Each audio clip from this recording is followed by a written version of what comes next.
Hello and welcome to Daily Politics on Trust TV. On this program, we discuss issues around politics, policy and governance. I am Hamza Idris.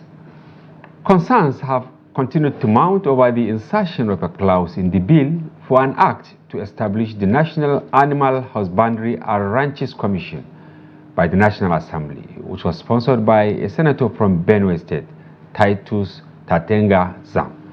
The clause, which seeks the relocation of Fulani herdsmen to what it describes as their states of origin, was roundly rejected by some lawmakers, including Deputy Senate President Barrow Jibril and stakeholders, on the grounds that it is a violation of the constitutional rights of the pastoralist to live anywhere in the country.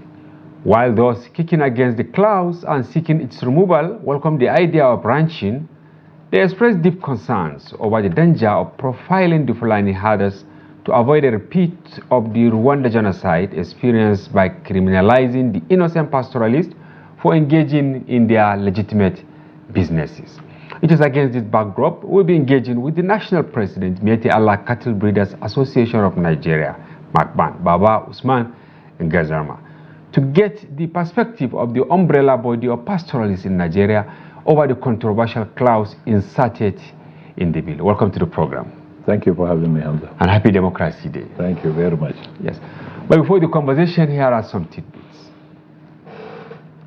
The Supreme Court on Thursday reserved judgment in the suit filed by the Attorney General of the Federation and Minister of Justice, Lateef Fagbemi, on behalf of the federal government against the 36 states governors of the Federation. The suit is seeking full autonomy for the 774 local government areas in Nigeria. In the suit, the federal government wants the apex court to enforce the autonomy of the local government by, among other things, stopping state governors from appointing caretaker committees to administer local governments in their states.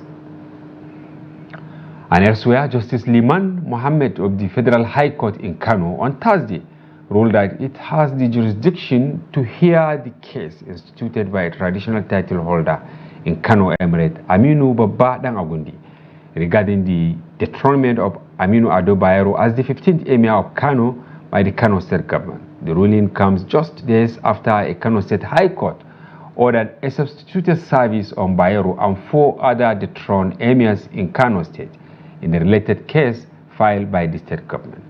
Justice Mohammed's ruling affirmed that Bayero's case can proceed before it to ensure that he has the opportunity to contest the legality of his dethronement. And closely related to this, the Kano State Police Command has banned Daba activities during the forthcoming Eid al-Kabir celebration in the state. A statement issued on Thursday by the State Commissioner of Police, Mr. Usainu Gumel, noted that the ban became necessary to sustain the peace by the Police Command in conjunction with all the relevant security stakeholders. He said the ban on all contending parties has been placed, restraining both from conducting Daba activities for the upcoming Eid al-Kabir. We will now take a short break, and when we return, the conversation commences. Stay with us. Welcome back. Malam Baba, once again, welcome to our studio. Thank you. Of course, as usual, we always start with top issues of the day. And ironically, it's like they have 1 or 2 things to do with your constituency. The first is the reservation of a judgment by the Supreme Court on the back and forth on independence of local government areas. So what is your take on even the powers for local government to control their affairs? The question has come as a coincidence to me because I have been a local government staff. I started from the scratch in the local government service. Oh, you worked with the local government? Until when I reached to the position of the local government secretary, I served as a treasurer for 10 years, then became a local government secretary. For them to have autonomy is very important because local governments contribute a lot in solving the economic problem at the grassroots. So for them to have their funds coming directly to them will help in no small way in checking so many aspects of the economy. Because during our time, we used to receive our allocation directly from. This must be in Fune local government. In Fune, I served in so many local governments in Borno State and Yobe State as well, because I have been a treasurer right from Borno State. Are you trying to say before the creation of Yobe? Before the creation of Yobe, I became a local government treasurer in 1988. 1988. Quite a long time. And Yobe was created in 1991 when I was serving as a treasurer in Kaga local government Benishek of Borno State. So when Yobe was created, I came back to Yobe State as a local government treasurer before I became a local government secretary. So giving them autonomy is very, very important, because now as it is, the local government don't function at all, because they produce a budget that they don't implement. So to the local governments, as I see it, the budget, even as a guide to financial control in local government, doesn't work, because they produce a budget that they don't implement. The state governments always implement the budget for them. So for them to have autonomy is just like for them having the full implementation of their budgets. So and it is only when you do this that the other aspect of the local government can also work very well. The auditing, the staffing, the functions of the local government service commissions, the functions of the local government audit will become very clear, and it will be very clear for them to work in checking the activities of the local government. But as it is now, it's a confusion that is happening in the local government service. During your days, how functional and how impactful were local government to the people in the grassroots? Very, very impactful, because during my days, when you go to the local governments in the morning, you see it's just like a market. People are there.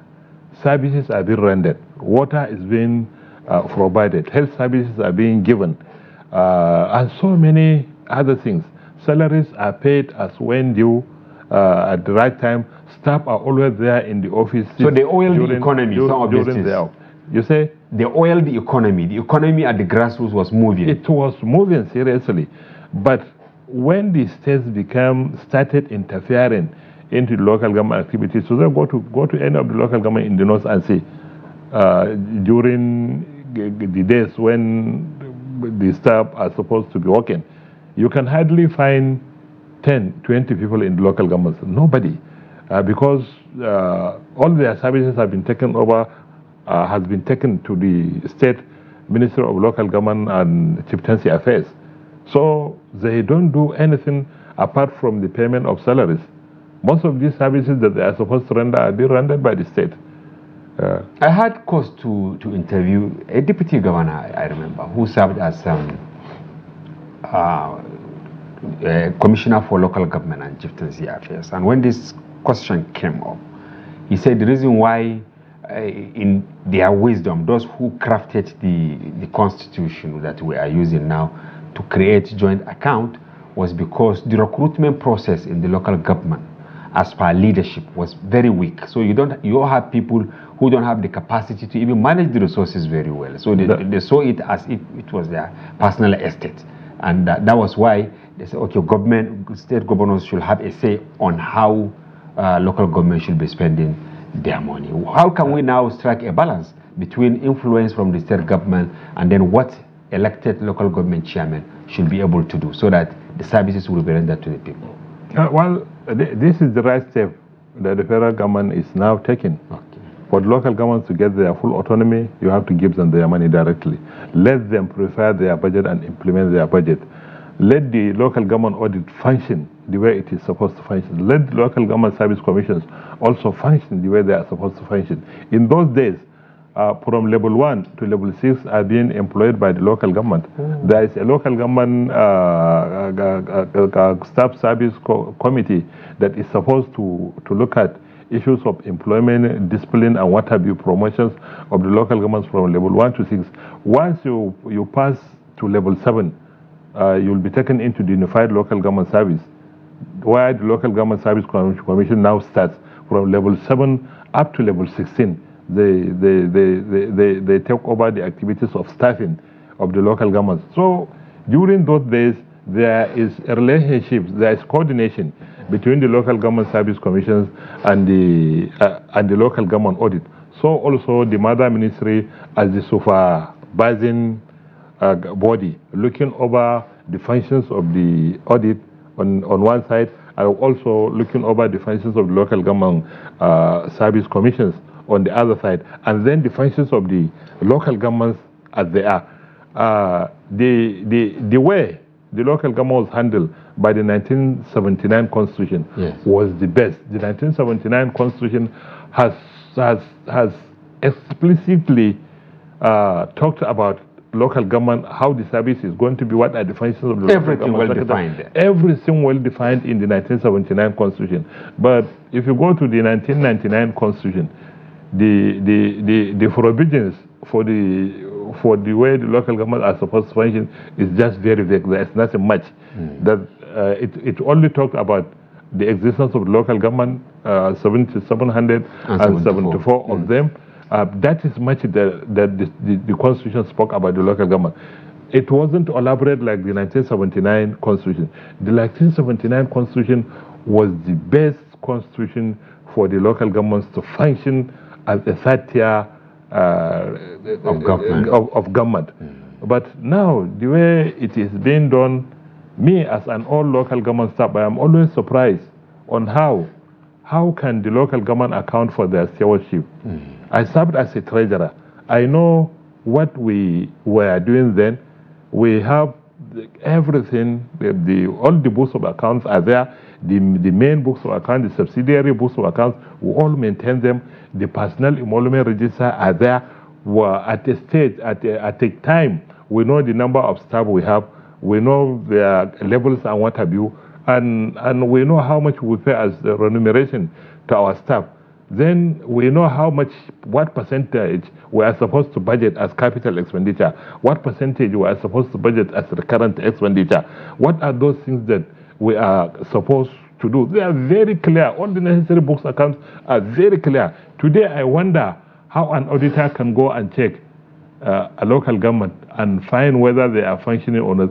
The yardstick for audit to even function is not there in the local government because the budget is not implemented. It's only when you have budget, then you have the other necessary books of accounts that can give an auditor an opportunity to come and say this local government is doing very well and that local government is not doing very well. But now it's a total confusion as far as I'm concerned. Because I'm a local government. I was a local government staff. I pray they get it. It's like it appears you are very passionate about this topic. We will bring you and discuss more. Kano, of course, we will not go into the technicalities and all that, but it's like Kano people are going to be deprived of Daba because of political differences and all that.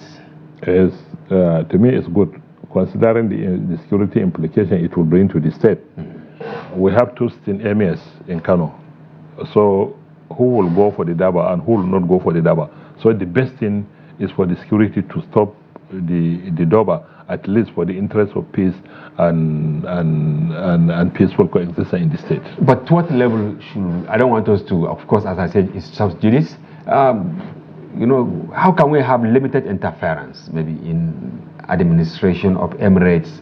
Because they play a key role, which we are going to discuss while discussing the Ranches Commission Bill in the course of the program. You say? I said, yeah. To what extent should governors have a say, you know, in emirate affairs and all that? Because you can see it is because of... this is something that has to do with law. The laws are there. The emirates are supposed to function under the local governments. It's very clear. The laws are there. Let's go by the books.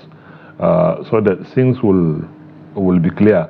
And even if you go to the state have the powers to do laws that guide the activities of the emirates.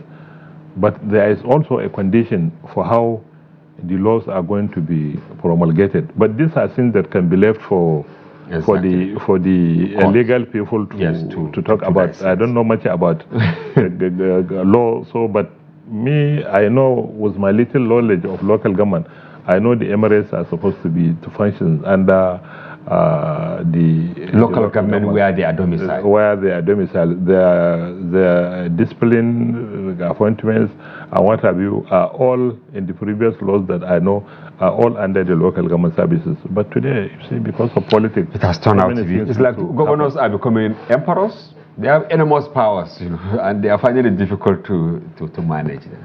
All right, thank you very much, Baba. We are now going to the topic of discussion. This bill to establish the National Animal Husbandry and Ranches Commission. How did you receive it?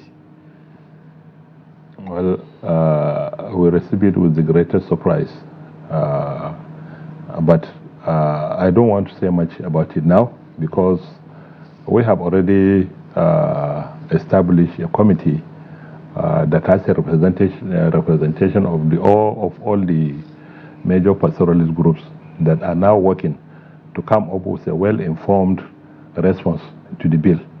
So until when the report is ready, then we may be able to talk on our position, the position the pastoralist groups are going to have as response to the bill.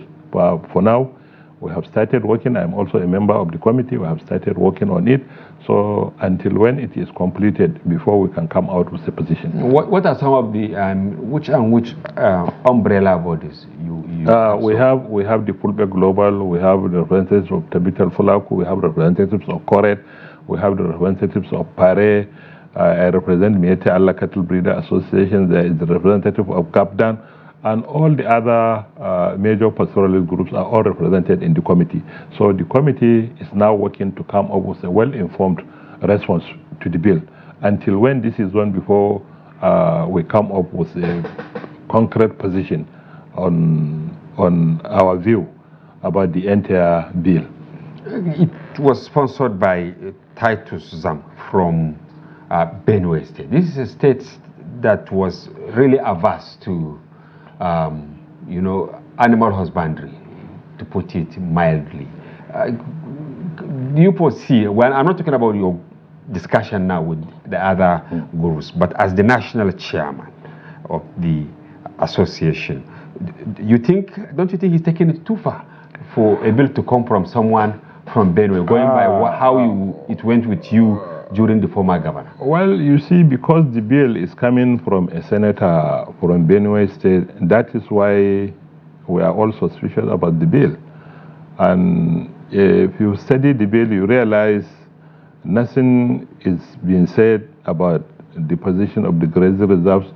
And I don't think even livestock is even mentioned throughout that bill. All he dwelt was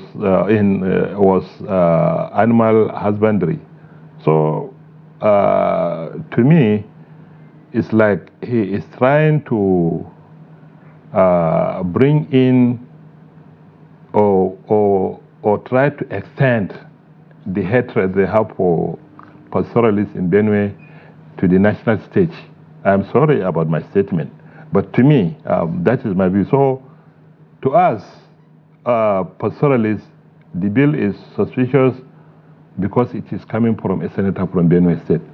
And in Benue, there was a law that was established by the former governor, open grazing prohibition and ranching establishment law, that was established about 5-6 years back. But as I speak to you now, there is no one single established ranch in Benue. No one single established ranch in Benue State as I speak to you now. I challenge the senator to come and tell me if there is one single established ranch in Benue, not only owned by the pastoralists. The pastoralists were chased out of Benue. A lot of them were chased out of Benue because of the law. But even the natives, there is no one single person that has established a ranch in Benue. So we felt that law is just about chasing out pastoralists out of Benue State, and they have almost succeeded in doing that. But the irony, the issue is, to whom was that law good in the state? Today we have farmers kept in IDPs in Benue. They are not allowed to go back to their farms and work. The pastoralists are no longer, who were born and brought up in that state, were no longer in the state. And some have lost all their cows as a result of the implementation of that law. So I don't think the law has done anybody any good. So instead of saying the law established by Benue State government, instead of it being win-win, it is now maybe lost. No win-win at all. Both the farmers and the pastoralists have suffered as a result of the law. So the law did not provide any harmony in the state. Rather, it provided trouble, frustration, and so many other things. So that is why we have a little suspicion about the law. But our attention as pastoralist groups is very much dwelt on the creation of a full-blown Ministry for Livestock and Fisheries. So you are not even bothered about, to greater extent, about having commission. What you are looking for? What we are looking for is the creation of a full-blown Ministry for Livestock and Fisheries to be created.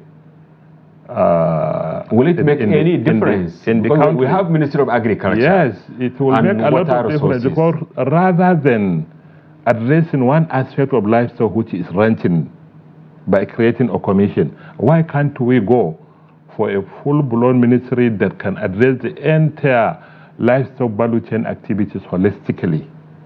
If you create a Ministry of Livestock, issues of security related to livestock issues will be addressed, issues of production of livestock will be addressed, issues of processing, marketing, transportation, and so many other security activities associated with livestock issues will all be addressed. So it's by creating a ministry, it's like you are trying to exploit the enormous potentials involved in the entire value chain in the country.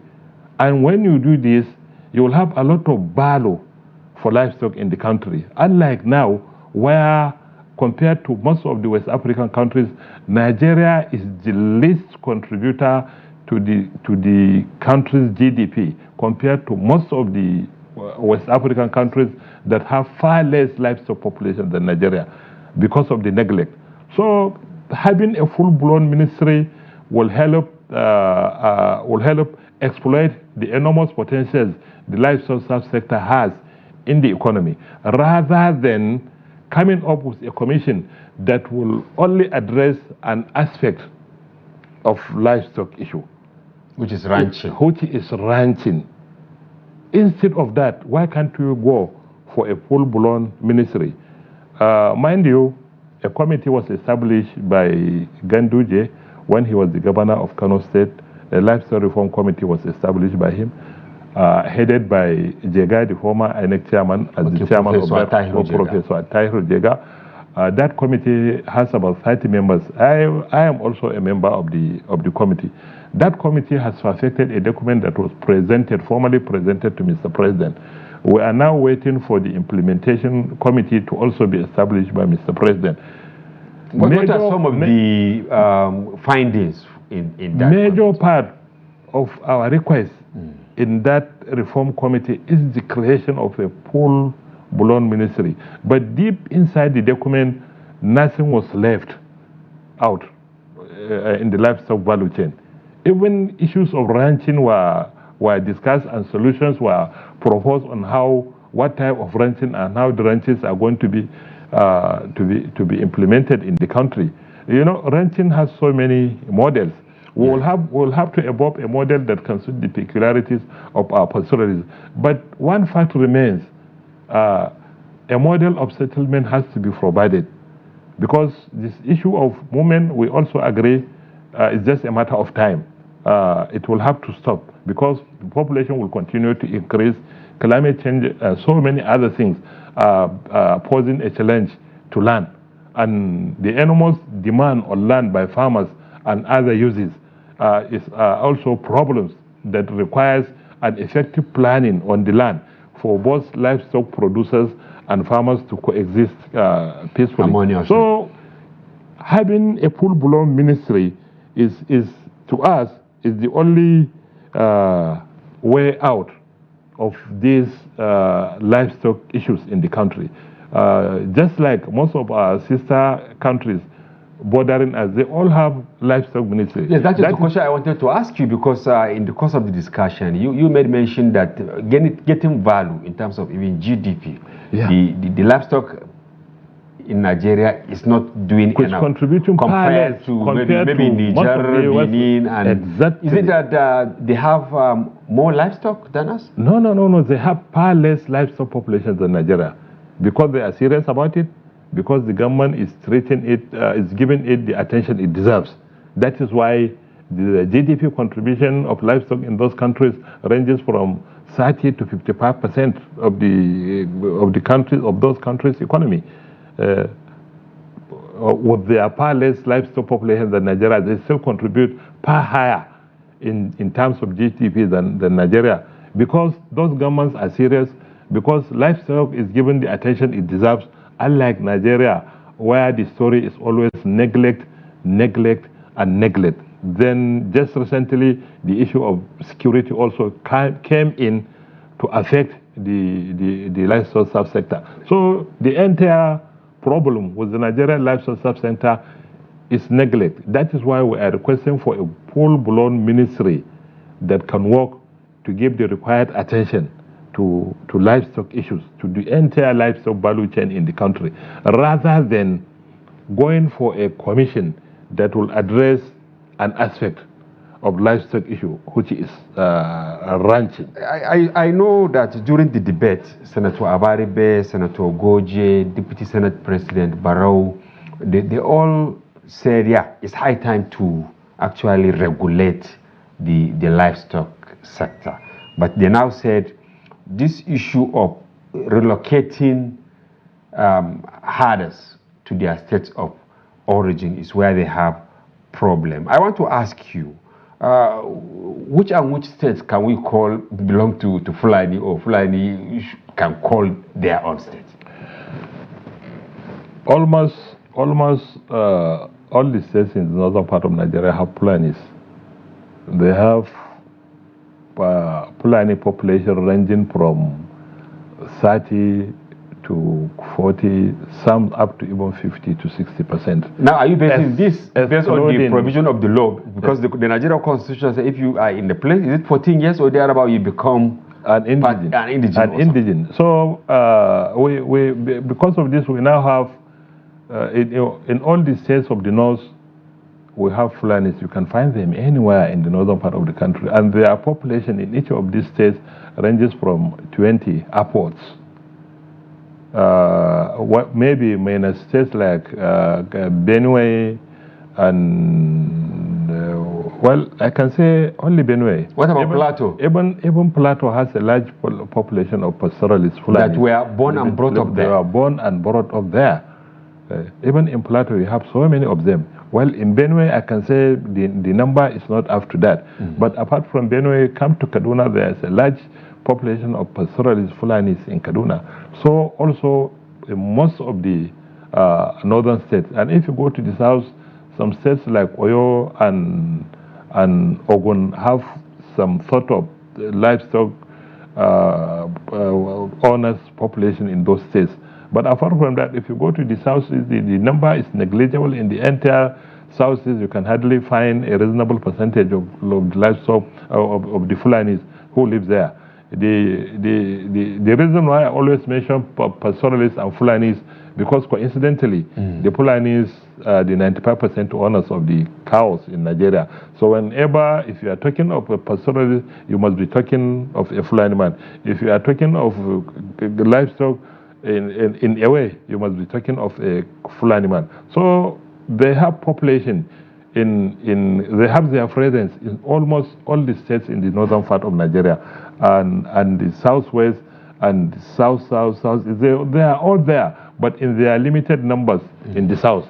But majorly, all the states in the northern part of Nigeria have Fulanis. And then what about the population of cattle? Maybe estimate, because I can't remember last we had full-blown census. The last time a livestock census was conducted in this country was in 1991. 1991. That's about 33 years ago. Yes, and we are still going by that statistics. So, but we are slaughtering them every day. And by that statistic, we still have about 20 million cows in this country. 20 But believe me, I believe we have more than 50 million cows in Nigeria. If we can conduct an effective census today, you realize we'll have more than 50 Why million are you not clamoring for that? Even though some people will ask, if they couldn't even do human census. We have been agitating for livestock data to be created, and not only livestock data. We have also been agitating for the data of the livestock owners. Let every state know the population of pastoralists they have in their states. Of what advantage will that be? It will help security. If we can profile all the pastoralists in the country, get their data, know their location, it is always easy to fish out a criminal out of this number. It was always easy to differentiate between the indigenous and non-indigenous Fulanis in the country.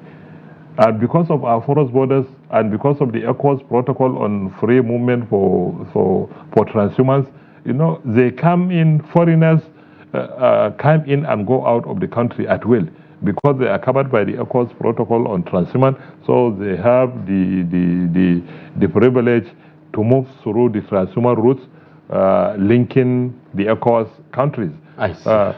And due to lack of proper records we have for the pastoralists and proper records we have for the cows, so many things are bound to happen. But if we can profile them adequately in each state, know the population of cows we have in a particular state and the number of pastoralists we have in that state also, it will help security, it will help planning, it will help so many other things. All right, thank you very much, Baba. We'll take a short break for now. Yes, viewers, don't go away. We'll be back shortly.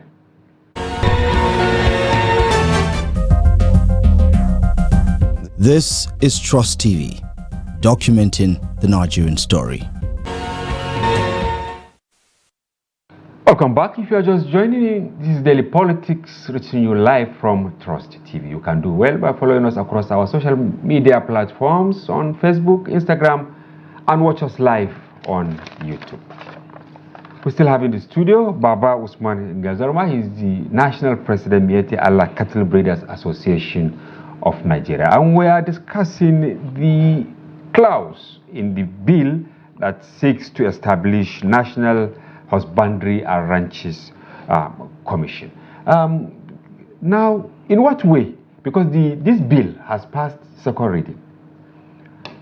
Assuming it scales through completely without adjustment to that clause that says Fulanis or herdsmen should be relocated to their states of origin, will it affect your fundamental human rights in any way? Yeah, definitely yes. One other issue of concern that we are going to address by that committee is the issue of the fundamental that concerns the fundamental human rights of the pastoralists as citizens. Because they are citizens, they have the right and privilege to go and coexist anywhere in this country, as long as there will not be a nuisance and nobody will be a nuisance on them. So, but they are seen as a nuisance. Why are they seen as a nuisance? Is it because no places for them across the states? I'm talking about maybe grazing lands and maybe routes and all that. Well, the other issue of concern also that bothers us much is the position of the grazing reserves. We have areas that are designated as grazing reserves. Some have laws on them, and some don't have. We have about over 400 grazing reserves in the northern part of the country. 400? Over 400. In the north? Covering an area of about 6 million hectares of land. 6 million hectares? That are designated for grazing purposes. What will be the position of the grazing reserves? Some are being encroached now. So even before the report is out, this is my personal view, I feel the federal government should look at the position of the grazing reserves and try to preserve them, because even if you want to go on ranching, you may need land for ranching. Where is the land coming from? Since we have areas that are designated for grazing. Let's take custody of these areas. Let's preserve them. Let's protect them, so that when issues of ranching comes up, we will have land that we can use to settle the pastoralists. Because you see, ranching has so many models. It's not necessary that you have to go and purchase land and provide your water and grass. This is a form of ranching. But there are so many other models of ranching. Which one will you prefer for the pastoralists to start with? Yes. We have to get our professionals to work on evolving a model of ranching that can suit the peculiarities of the pastoralists we have in the country. We have pastoralist population that are not educated, that are still involved in primitive system of animal husbandry, because there was no attempt to teach them on how to modernize their trade. There was no attempt to even modernize animal husbandry in the country. So they were left on their own, still practicing the only thing they know as an option, roaming the wild looking for free pasture. It's never their fault. Because they are not educated on it, they don't know about it. So we have to evolve, considering these peculiarities, we have to evolve a model of ranching that can suit the peculiarities of these people. Because there has to be settlement. It is only when they settle in one place that they can even realize their importance and the importance of their trade. They can have the opportunity for their children to go to school and acquire education, and that they can modernize the trade. They can be trained on other skills apart from rearing cattle only. So that is the reason why we are calling for the protection of these reserves. These reserves are the only thing that they can hold on, because they are the only landless society in this country. They don't have land. Because even in the northern part of the country, they don't care to acquire land. That is why I'm always surprised when some people are coming out to say they have come to take over our lands. Even in the northern part of the country where they belong, they don't have land. They will stay in a place. They just look for pasture. They will stay in a place for 30 years. When development comes to their doorstep, the only thing they do is to move far into the forest and leave that area. Because the only thing they know to do for them to survive is look after their cows to survive, because their survival depends on the cows' survival as their only means of livelihood. So considering all these dynamics, you have to come up with a model that can suit these dynamics before they can embrace it, before you will get them settled in one place, before they will realize the importance of their trade and what their trade can do to the overall economy of the country. Why do you think the Ruga policy, I'm even forgetting some of the names, because many names were given, especially during the Buhari administration. Ruga, cattle colonies. Cattle colonies. Why do you think they didn't work? Well, it is because of the media profiling of the pastoralists. Media? Because maybe excluding Daily Trust. Some of the media houses came out to profile the pastoralists negatively for their own reason. We don't know why. But should government succumb to needless blackmail? It succumbed to blackmail. That was the reason why the Ruga and the cattle colony didn't work. If you can remember, Audu Obe brought in these things as a solution. Audu Obe is not a Fulani man. Audu Obe is an Idoma from Benue. You agree with his formula? Yeah, we did. We did, because he did them in good faith. He tried to bring a solution, but that was faced by serious attack from the public. So that, I believe, that was the reason why the government rescinded from taking decision on either Ruga or cattle colony. But that is for them. Whatever name you are going to give it. But don't you think that name is actually very important? When you do word colony, colonialism, yes, you say Ruga. Many believe that it is actually Fulani word, unknown to them. I think it's a rural, grazing area. Yes, that is acronym Ruga. But whatever it is, what is wrong in the name? It's just like giving a news a sensational headline to attract people to read into the detail of the news.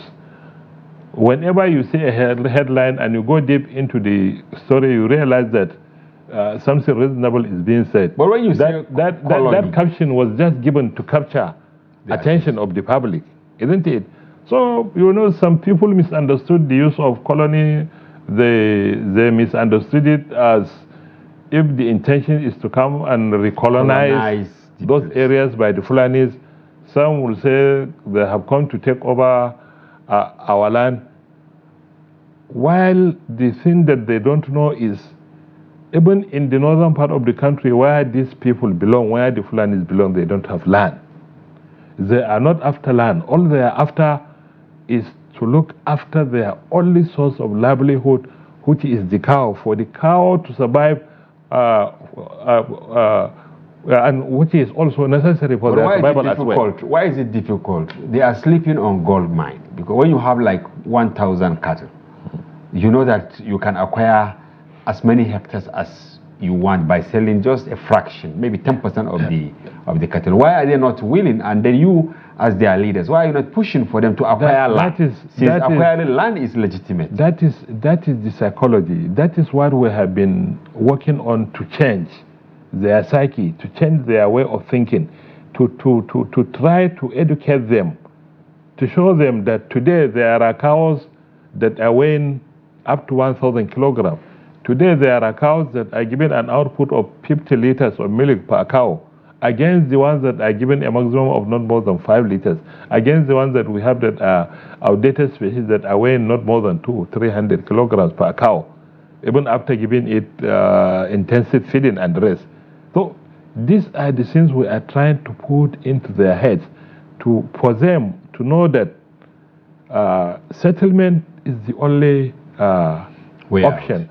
For them to have good quality cows, for them to have output of milk and meat, for them to get so much money from the business, for their children to have the opportunity to go to school and acquire knowledge, for them to have other skills that can hold on to apart from the cattle rearing.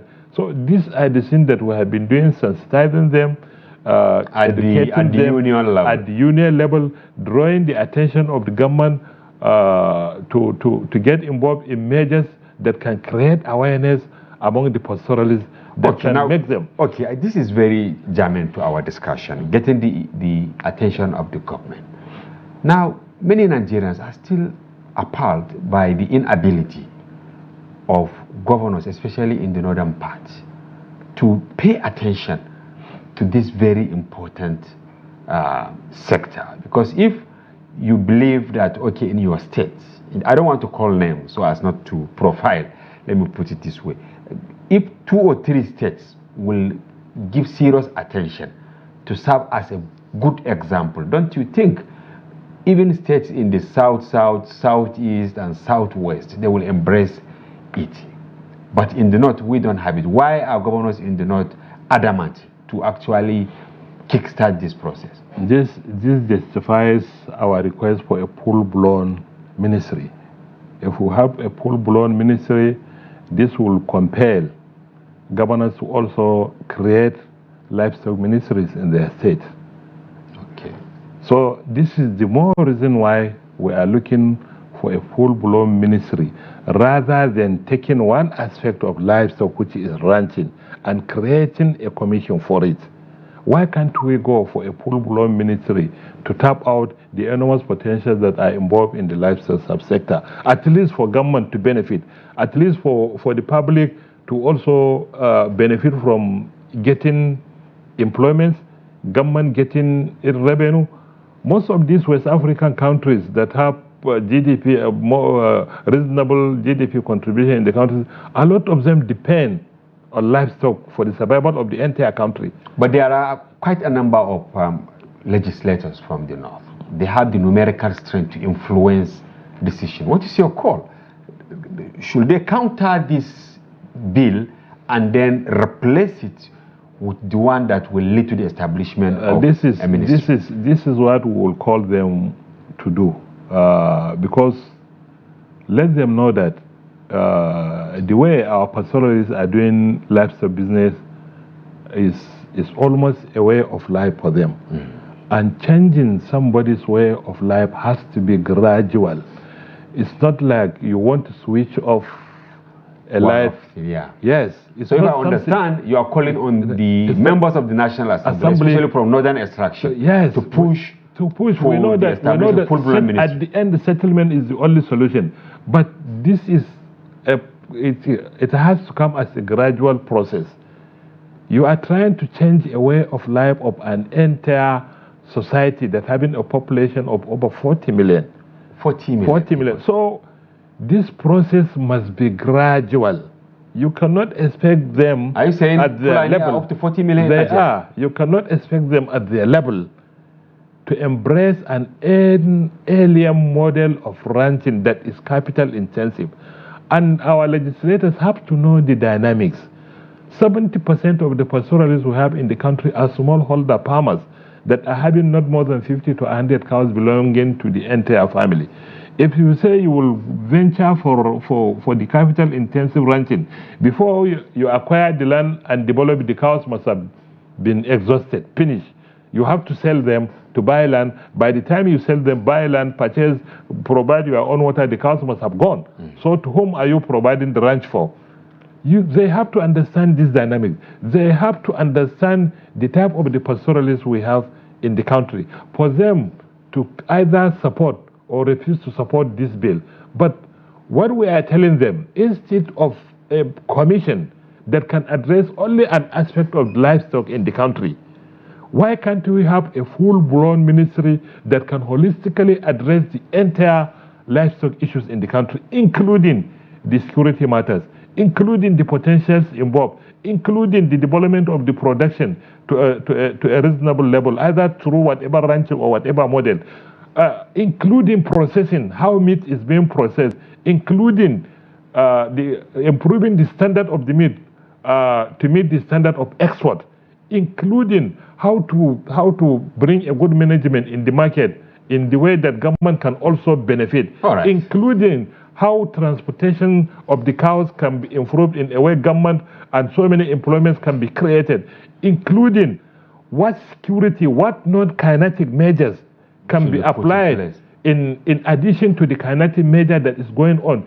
to check in the activity of criminals. So all these things are things that can adequately and address by a full-blown ministry that is created for that purpose. All right, thank you very much. I wish we have more time to discuss this very topical issue, but then you have said quite a lot. We hope those that matter will listen and actually respond. We hope so as well. Thank you very much, Baba Ngezarma, National President, Miyetti Allah Cattle Breeders Association of Nigeria. Thank you for having me. Coming to the program and for sharing your thoughts on how this bill on in the National Assembly on Husbandry and Ranches Commission should be handled. Thank you very much. Thank you for having me. And viewers, that's Sarah on today's package. We sincerely hope you found the conversation engaging and informative. And be sure to join Daily Politics Live, airing every weekday, and also our special package on Friday, during which we open the telephone line for you to comment on national issues. Bye-bye for now.